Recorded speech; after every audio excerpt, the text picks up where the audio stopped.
Hi, I'm Walla Walla School Superintendent Mick Miller. Welcome to the Pulse for March. I'm at beautiful Edison Elementary School. Edison is the newest school in our school district, built after the 2007 bond election, which was passed for this property. It's a beautiful school, and we're really excited for you to learn a little bit more about Edison.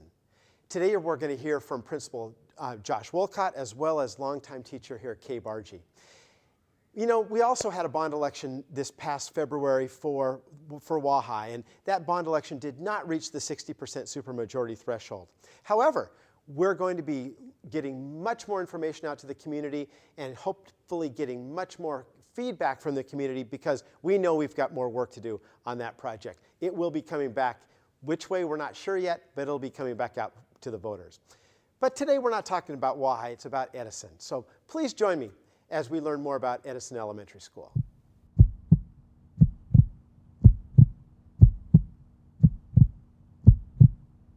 A great WSU Cougar and now principal at Edison Elementary School. This is Josh Wolcott. And Josh, you've been at Edison for 3 years. This is the newest building in the school district, so now you've had a chance, you and your staff, to work here. How's the building working out? You know, the building works out great. It's 4 years old, and it still feels like it's brand new. Mm-hmm. It's state of the art, and the things that we need technology-wise, being able to do the things that so much is computer-based curriculums and assessments now. We don't have a problem. Other schools have problems trying to get all that done, so it's great. Cool. As far as the classroom goes, plenty of space. Just a new setting for kids. It works out well. And then the individual areas outside of classrooms, pods. The common areas. Just the common areas that we have to work with kids and do the things that we do in schools each day. It's just a great facility for us. So facility-wise, we're in great shape. Great shape. Yep. We love that. Now, Josh, before you worked here, you were at Garrison Middle School. So you're a middle school assistant principal and now an elementary principal. How's that different? Well, I kid. As assistant principal, you got to do a lot of discipline, and middle schoolers, they just don't like to see the person in charge of discipline, so they kind of avoid you. Here at elementary with kids, they love to see the principal, and they're always willing to give a hug and say hi, and so that part's, it really is a good part of your day when kids are so welcoming to you and look forward to seeing you. And that elementary school is just that. You have teachers that work with one set of kids all day long, and really get to develop those relationships and know kids and work with the teachers and kids in particular classrooms. It's different than middle school when they're moving around all over. But it's a great setting to be here at the elementary school and build those relationships in that in-depth level. Terrific. Most people don't realize, but Edison is the largest of our elementary schools in Walla Walla. You've got a number of kids here. We do, 504. 504, and they're great kids. Great kids, great families, kids. And a great staff here at Edison that really strives to meet their needs and works to help them be the best they can be.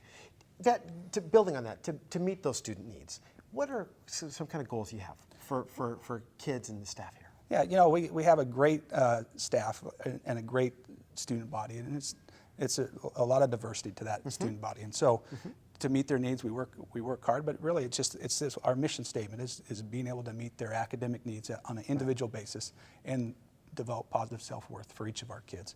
That really is our goal. That's a great goal. And sometimes it's challenging. We're working through some of those things, but the staff is perfect to get that done. Great. And one last question, Josh.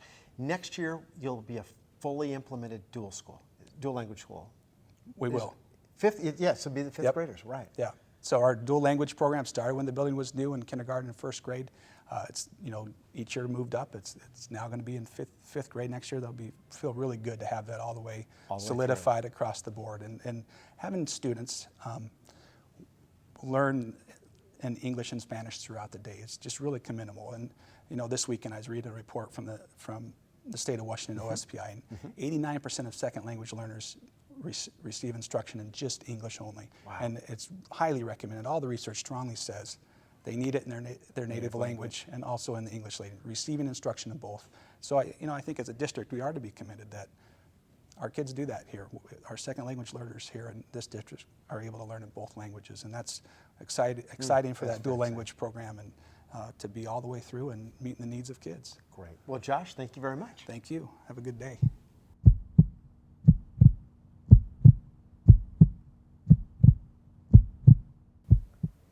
I'm with Barga, a second grade teacher here at Edison Elementary, and Kay, you have a a program called PBIS at Edison. Can you tell us a little bit about PBIS? Sure. PBIS was implemented about 3 years ago at Edison after a lot of hard work by a committee.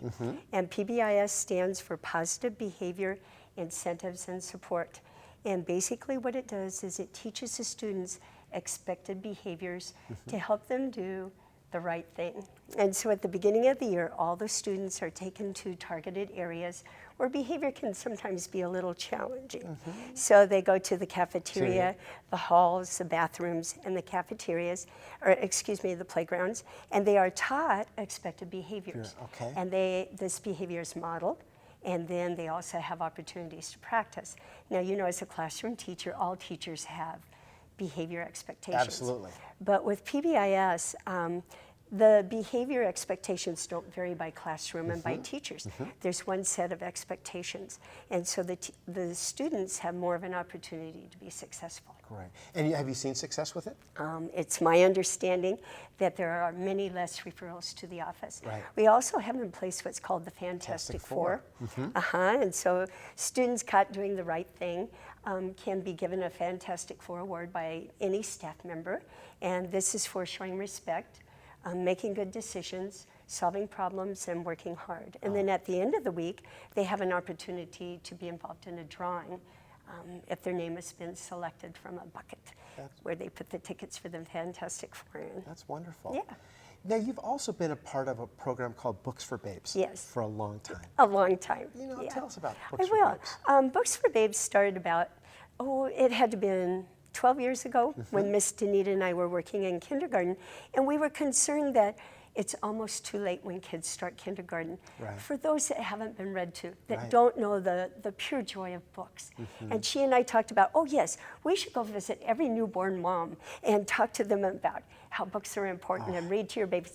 That's not possible if you work full Right. time. There's a lot of people here. So what happens, but Missy Peterson, who worked in my classroom probably 4 days a week as a volunteer for years and years, we were talking about community service, how we want our kids to give something back to the community. And I brought up the idea of visiting moms, and we came up with bags of books. That's doable. We can take a bag of books to the hospital and they can distribute them. So Missy, being the person she is, she got the funding and we got all excited and we got the bag stuffed, and now we're in our 8th year and we've given away, about 7,000 bags to newborn families in Walla Walla. That's just It incredible. is, and the kids are highly involved. They write books about why it's important to read to your baby. They help stuff the bags, and in the past, they've even helped deliver a batch of bags to the hospital. So it's very What successful. a neat program. It is. Now, unfortunately, our community really lost a community treasure last year when Missy Peterson passed away. But there's going to be a nice tribute to There Missy is. here. What's going to happen? There is. What we're working on now is a memorial bench for Missy, and it will be right out front at Edison. And it's in the shape of a V, but that's supposed to symbolize an open book. Open book. And there will be a statue of a little girl reading a book, and it will have on it in memory of Missy O. Peterson. Wow. Yeah. I have goosebumps I thinking know, about that. I know. Great. I Kay, know. thank you so much. You're welcome, and welcome to Edison. Thank you. You're welcome.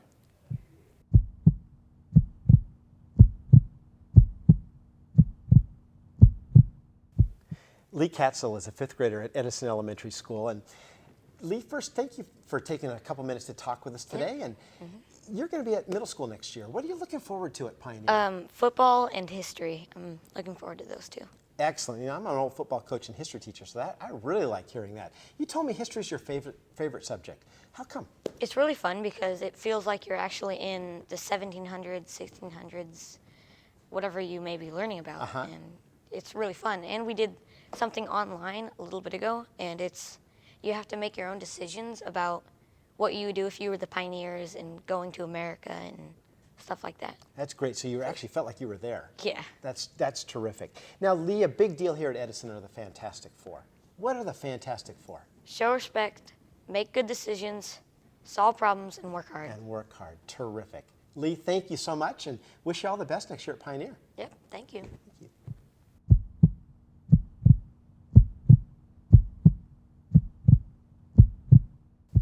Mason Eacker-Rude is also a 5th grader at Edison Elementary, and Mason, you're also getting ready for 6th grade next year. What types of things are you doing in 5th grade to prepare you for middle school? Well, right now in math, we are learning about how to add and subtract fractions. And that's kind of hard for me, but at the same time, it's kind of fun. Yeah, kind of challenging. Yeah. You know, there's many people out there watching this that are going to remember back saying, "Oh, I remember that was kind of a hard thing to do when they were in school." You have the ability at Edison, because it's this new building, to use technology. How do you use technology in your classroom? We use technology in our classroom with math too. We use Khan Academy, which is this site where you can watch videos that teach you about the different math subjects, and yeah. So. Now, are you watching any of those Khan Academy videos outside of school? I've only done that once when I was sick and wasn't at school. Right. But otherwise, no. Now, you told me also that you're looking forward to doing sports at Pioneer. What kind of sports are you looking forward to doing? Basketball is my favorite, so I'm looking forward to doing that. To being a basketball player. Well, terrific. Hey, Mason, thank you so much. Thank you. You bet.